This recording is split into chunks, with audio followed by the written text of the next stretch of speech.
But वही बात है ना कि वो लोग अपनी ब्रांच के साथ कॉम्प्रोमाइज कर रहे हैं, दूसरी तरफ एक लॉट और है कि जो अपनी ब्रांच के साथ कॉम्प्रोमाइज नहीं करना चाहता। एंड अब देखो, पहले ब्रांच के साथ कॉम्प्रोमाइज करना ना बहुत लोग कर रहे थे, बट अभी ड्यू टू बहुत सारी अवेयरनेस क्रिएट हो रही है, एंड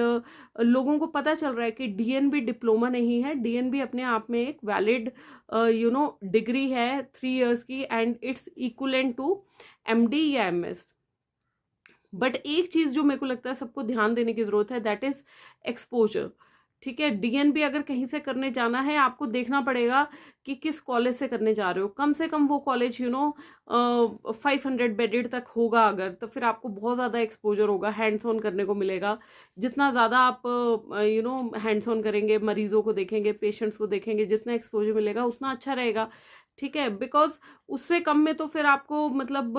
आपको ना वो सेटिस्फेक्शन नहीं आनी है। चलो 500 बेडेड नहीं मिलता है इवन आप, बट फुली फंक्शनल होना चाहिए। अगर 200 बेडेड भी है वैसा हॉस्पिटल, तो मतलब बेसिकली जैसे कि डीएनबी कई जगह तो कई डिस्ट्रिक्ट हॉस्पिटल्स में भी मिलता है ना, तो वहां पे आपको जो bed number and exposure number वो सारी चीजें पता होनी चाहिए, चाहे आप अपने सीनियर्स के थ्रू करिए। एंड जो फर्स्ट जनरेशन डॉक्टर्स हैं, कई बार नहीं पता होता है, सीनियर्स भी इतने ज़्यादा गाइड नहीं कर पाते हैं, बिकॉज कई बार जो हमारे इमीडिएट सीनियर्स होते हैं वो खुद बेचारे they are having their own struggles. ठीक है, एंड तो मेरे को ऐसा लगता है कि आपको एक बार खुद पर्सनली भी विजिट कराना चाहिए, बिकॉज इतना सारा गैप है काउंसलिंग में रिजल्ट आने में, तब तक आपको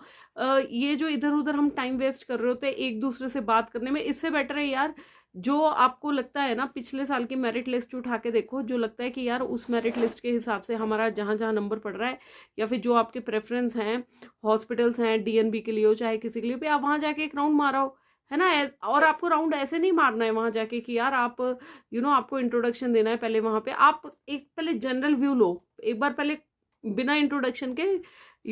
अननोन पर्सन बन के वहां पे एज अ पेशेंट भी राउंड मार के आओ कि यार अगर मैं आता तो थोड़ा सा ना, मतलब we have to be practical while making such decisions, है ना।